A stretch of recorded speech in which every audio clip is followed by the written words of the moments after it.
Well, when an executive comes in, you got to be sure you understand what your parameters are on K through 12. Unfortunately, that's voter protected. So the governor does not have that kind of exclusive power to go in and do that.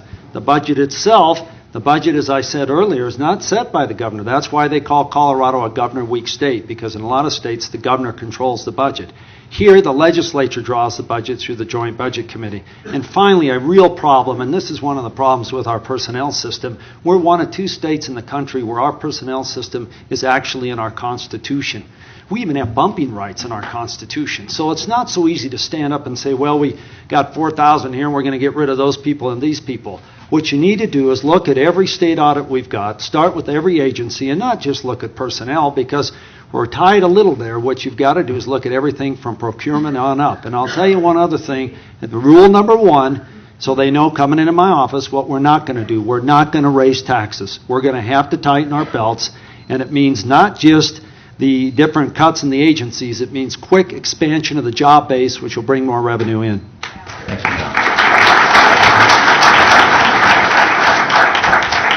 We have several questions here, and I just want to try and boil them down. Essentially, people would like both of you to say what your position is on abortion, and if you have a position on the personhood amendment that is being circulated in the state now.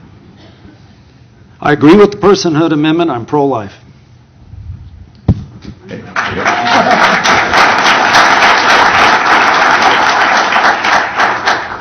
I have signed the personhood petition, and I voted it for last time. Actions speak louder than words. I am pro-life at the beginning of the life cycle and at the end of the life cycle. Marriage is between a man and a woman, period. And that's the way it's going to be.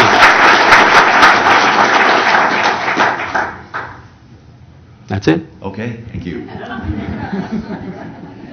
The next question, as I'm looking here, that I think is probably the best way to ask this is, how would you deal with the proliferation of federal mandates that the state is receiving from the federal government? That is a tough one, and probably one of the most frustrating one that I hear out on the campaign trail. The EPA is trying to do this, and this group is trying to do this. This group is trying to do this to us. I think this is where our states' rights come back in, and our 10th Amendment comes back in, where we have to start pushing back on these regulations. You see, they're so used to the momentum coming to Washington that they think they can just get away with almost anything they implement.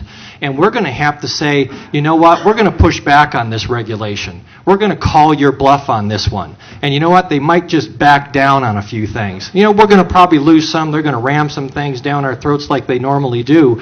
But we need a governor who's willing to stand up and say, I'm going to push back on this particular issue, or a coalition of governors who say we're not going to take your health care regulation, and we fight back as a coalition. But even if there's no coalition, folks, you need to know that I will stand up as an individual governor and say, this doesn't wash in Colorado, and we sit down with Attorney General John Suthers and say, how do we push back on this?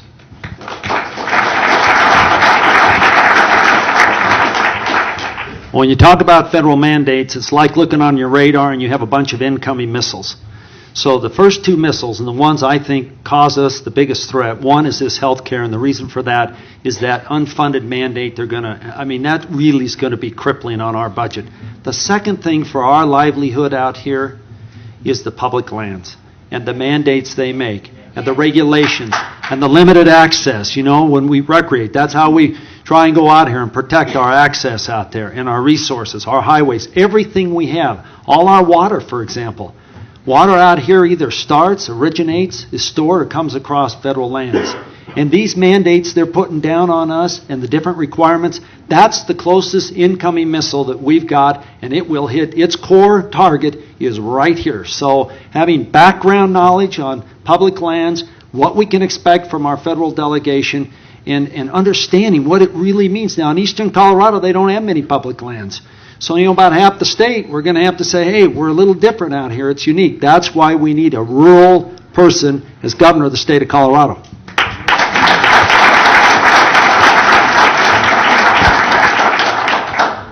Well, the next question I was going to ask is on water, and to sum it up would be, what do you think is the biggest threat to the control of Western Slope water?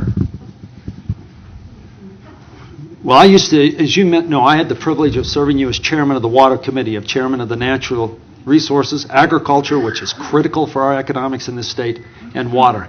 And I can tell you without exception, and this comes from a lot of knowledge that learned through experience, not that I'm particularly bright, but our biggest threat to West Slope water right now is the sale of the Shoshone water right. When Public Service renewed their franchise with the city of Denver, there was a little tiny clause. I screamed till I was blue in the face, but they ignored it. They put a clause in and said, Denver, if you want this franchise, you're going to have to give the Denver Water Board, again, it comes right back to that darn Hickenlooper and his appointments on the Denver Water Board. You know which way he's going to go if he becomes the governor of the state. They said, we'll renew your franchise in Denver, but we get the first option of refusal, first right of refusal to buy the Shoshone water right. Now, it's too complicated to tell you other than to say if that Shoshone water right were removed from Shoshone, and they didn't put a call on the Shoshone water right, it would be devastating to our economy, to agriculture, to water. It would change the Western Slope forever from those aspects. That's very, very dangerous.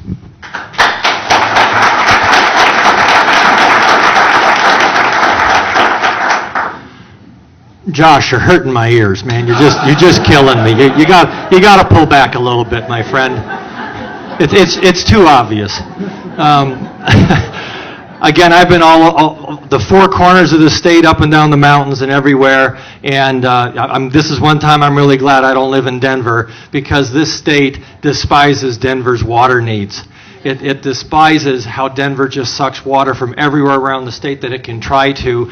I'm going to tell you here, like I tell in Baca, like I tell in Weld, there will not be a head of cattle or a field of crops that needs for water for a green lawn in Denver on my watch. I am from rural America as well. I was raised in a town of 800 people. The difference is it was in northern Wisconsin where you have so much water we could probably pipe it here and make a fortune from back there.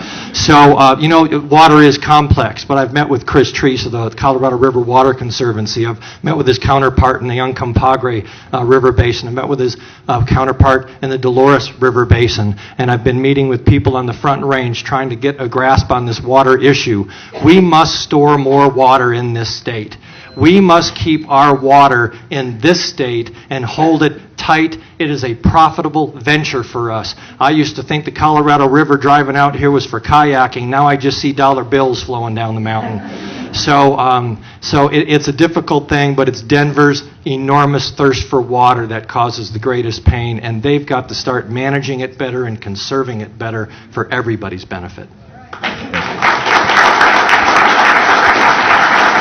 I'm going to ask one more question regarding the law, and I'm going to ask one more question, and then we'll have the candidates sum up. And this is my question, actually, 'cause based on what you guys were talking about. And it is something that I talked about on a radio show, and that is, if you're familiar with the Wild and Scenic Rivers designation that the federal government is trying to do in the Colorado and the Arkansas, if you're familiar with that and how it affects our water rights, could you comment on it? If you're not familiar with it, I don't want to pull something on you, but I'd like it. Certainly is coming out. I'm busted, so you better help me on the specifics. What that does is that the Wild and Scenic Water Rights designation is something that the federal government's trying to put on the portions of the Colorado River